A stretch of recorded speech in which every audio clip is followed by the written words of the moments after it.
I don't know that any other manager, Ozzie Guillen from Joe Madden to whoever, there would have been any different outcome on this season. Maybe.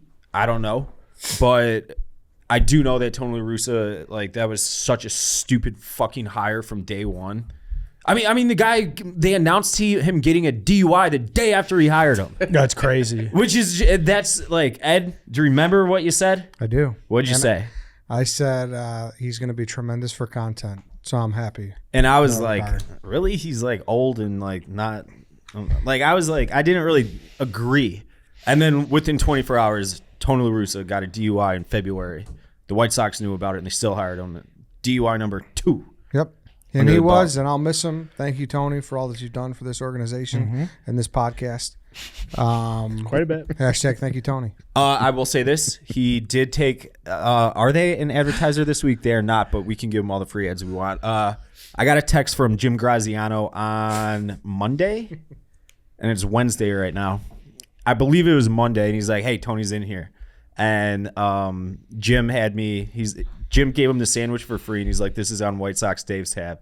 And Tony obviously doesn't have the slightest clue of who I am. But he gave him the sandwich, and he's like, hey, thank you, and walked out. So that's funny. That's the kind of service you're going to get at JP Graziano's at 901 West Randolph in the West Loop. Though? Are you going to pay it? Yeah, I'll give him the $10 for the Mr. G or whatever he got. He's going to see Tony like 3 years later like, hey, you fucking owe me. You, Dante, fucking Carl from March 2020.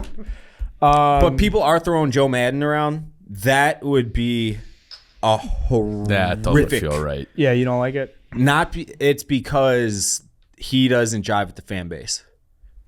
He would be on the shit list from day one with White Sox fans. I don't know, man. He's fucking. I like him. I think he's cool, and I think you know what he's saying though. Yeah, but that's not. So his perspective. Yeah, but his perspective of like I'm not saying he's not a great baseball guy or anything. He explained and like where shit went wrong for him with the Cubs. And where he would have pushed back more, where he goes, I was questioning myself because I started to doubt myself in 2019. So it's like all my stuff, we're like, we're going to take more BP. Or where you start to hear it from other people in the organization, like, hey, the guys need to be more prepared. They need to be at the field earlier. They need to do more study. They need to be more engaged with film and all the tools we're giving you. Where Joe is like, towards the stretch in 19, like I basically changed because of the pressure I was getting, and I should not have done that. And that was weak. So I'm interested to see if that attitude then is the reason he got forced out of the Angels as early as he did, because it was like, all right, they're on a skid a little bit. What did he say or do? He might have been in that situation again, being like, fuck you. We'll ride it out. I'm not changing. Yeah. Burp, you're gone. Yeah. Tough situation for the big fella. But to your point, Dave, I do think they need somebody different. They need somebody who's going to walk in there, and Eloy is going to be like, what do you want me to do? So that's number one on the offseason to-do list was obviously firing Tony La Russa and figuring out manager, because that's the easiest, quickest thing you can do. Number 2 is they have to keep these guys healthy. That's 2 years in a row, and then 2020 was a 60-game sprint where a few of them did get hurt anyways. Now, this is the big-ass catch-22 with the team right now, and this all ties together, so just bear with me for a moment, is what to do with Jose Abreu. He's in a walk year. He's going to be 36. He was still very productive in spite of not having the great slug output this year. But the team, the roster construction, like on paper, you should let him walk. And that sucks to say because he's Jose Abreu. He's been awesome for an entire decade. He's going to get a statue or his number retired or whatever. But if you let him walk, you're letting a dude who plays 150 fucking games every single year, and the only time he sits is when it's like you're the manager and it's like, hey, dude, you're taking an off day today. Yeah. Otherwise, he doesn't sit. But they have a guy ready to step right in and do the same. Andrew Vaughn, he has not shown that he has any injury history at all through like his Cal days, through his rise to the majors, all that shit.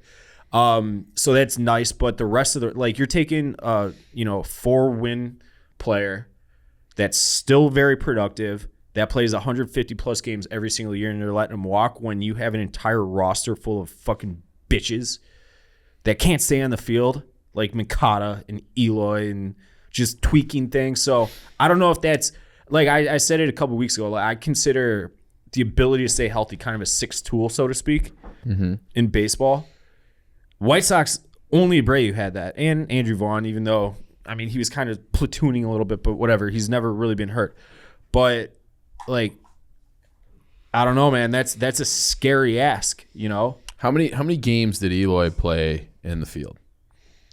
In the as a percentage. So he was DHing the vast majority of the second half. Yeah, and that's when he kind of took off. He came back and was healthy. So I almost feel like if you want to keep Eloy healthy, you just move him to DH full time, right? And then you can take whatever money you were paying, 18 mil, and put that in left field. I mean, you say that, but you got to remember, like I said at the start of the White Sox segment, that Yomakata, Eloy, Robert, everyone's getting a raise. Everybody's getting not just raised, big raises. Yeah. You know, I think Makata's over double what he made this year. So it's like, where's the money at? So yeah, it's going to be a weird winter. And I mean, Rick Hahn over the years since 2016 has put a lot of quotes out there that so far have not been backed up with success or hit rate with those quotes. So I mean, as the guy who speaks to the media, he's got his work cut out for him big time. And there's a lot of people calling for his heads, which he acknowledged in that press conference with Tony La Russa on Monday. I don't know. Like I said, I'm expecting the worst and praying to God that we can catch a Hail Mary as a fan base, because it's not looking pretty. It's not looking pretty.